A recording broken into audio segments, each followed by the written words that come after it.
Good morning dear students. आज का हमारा टॉपिक है विराम चिन्ह के उद्धरण चिन्ह। कौन सा चिन्ह? उद्धरण चिन्ह। उद्धरण चिन्ह को हम इंग्लिश में कहते हैं इन्वर्टेड कॉमा। क्या कहते हैं हम इंग्लिश में? इन्वर्टेड कॉमा कहते हैं। अब यहाँ पे हम पढ़ने जा रहे हैं उद्धरण चिन्ह दो प्रकार के होते हैं। उद्धरण चिन्ह कितने प्रकार के होते हैं? दो प्रकार के। इकहारा उद्धरण चिन्ह, दोहरा उद्धरण चिन्ह। अब पहले पढ़े हमारा इकहारा उद्धरण चिन्ह। तो यहाँ पे सिंगल कॉमा, ये देखो, एक यहाँ पे सिंगल कॉमा, एक यहाँ पे सिंगल कॉमा, उसको हम कहते हैं इकहारा उद्धरण चिन्ह। अब दोहरा उद्धरण चिन्ह के कॉमा डबल डबल, ये देखो, यहाँ पे दो और यहाँ पे दो। तो हम देखते हैं का इकहारा उच्चारण क्या होते हैं।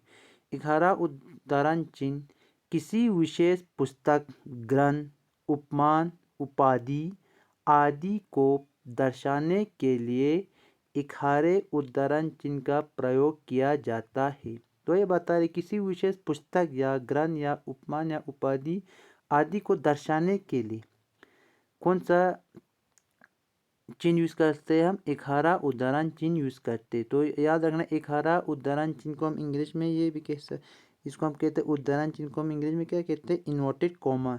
तो यहाँ पे इन्वर्टेड उद्धरण चिन्ह के दो प्रकार होते हैं, इकहारा उद्धरण चिन्ह और दूसरा दोहरा उद्धरण चिन्ह। इकहारा मतलब ये सिंगल सिंगल, दोहरा मतलब डबल डबल।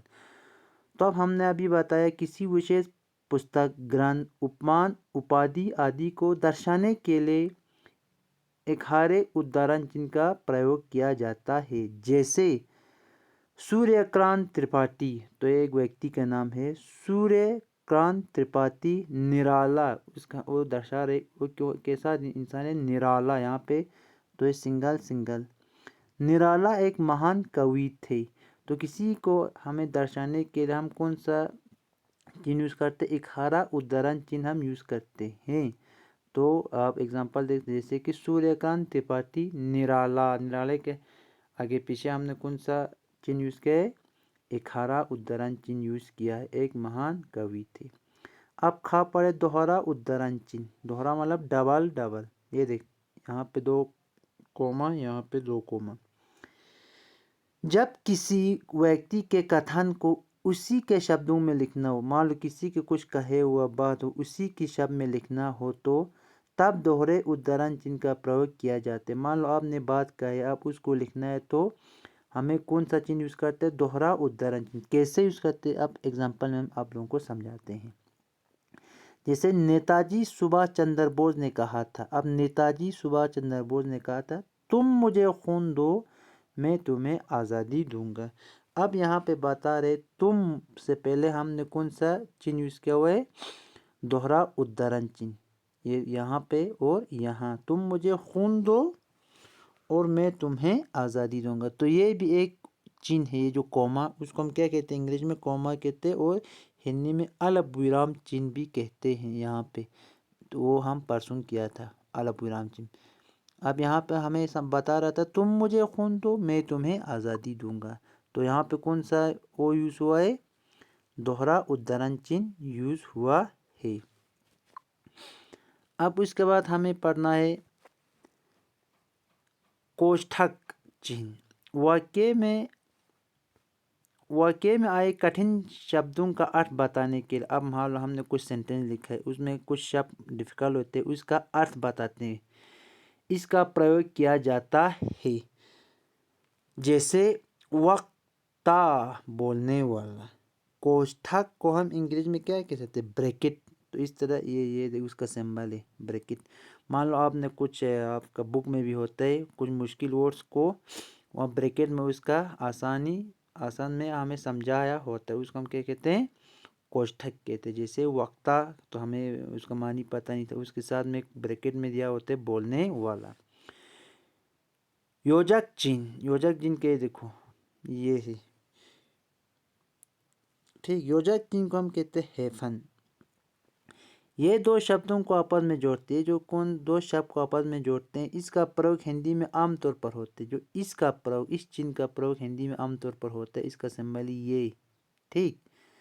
जैसे माता और इसके बाद कौन सा चिन्ह यूज किया हुआ है? योजक चिन्ह यूज किया हुआ है। देखो यहाँ पे, फिर कोमा, भाई, फिर ये देखो यहाँ पे योजक चिन्ह यूज़ किया हुआ है, भाई बहन आदि। जैसे माता, फिर उसके बाद योजक चिन्ह का यूज़ किया हुआ है, फिर पिता, भाई, उसके बाद योजक चिन्ह का यूज़ किया हुआ है, और बहन आदि वगैरह।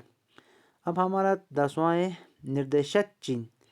ये योजक चिन्ह से थोड़ा बड़ा होता है। ये जो योजक चिन्ह है उससे ये थोड़ा लंबा होता है, बड़ा होता है।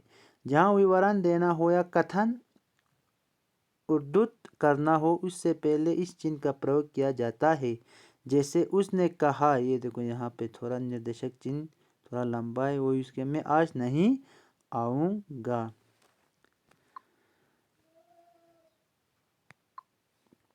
तो इसके बाद हमारा 11वां है हंस पात काक पात त्रुटि पूरक। लिखते समय जब कुछ शब्द छूट जाते हैं, तो हम कुछ लिखते समय हमारा शब्द छूट जाते हैं, उस त्रुटि की पूर्ति करने के लिए, उसको पूरा करने के लिए इस चिन्ह का प्रयोग किया जाता है। इस चिन्ह का प्रयोग किया जाता है। मान लो जैसे नेहरू जी भारत के मंत्री थे, मान लो हमें यहाँ प्रथम लिखना भूल गया, तो ये सिंबल लगा के, ये चिन्ह लगा के हम ऊपर प्रथम लिख सकते। तो ये बता रहे जो हंसपात काकपात त्रुटि पूरक हम कब यूज़ करते, जब हम कुछ सेंटेंस में लिखना भूल गया, ये सिंबल लगा के हम ऊपर लिख सकते। नेहरू जी भारत के प्रथम प्रधानमंत्री थे। तो देयर स्टूडेंट, आपको जितना हो सके उसको याद करना है और कॉपी पे लिखना भी है।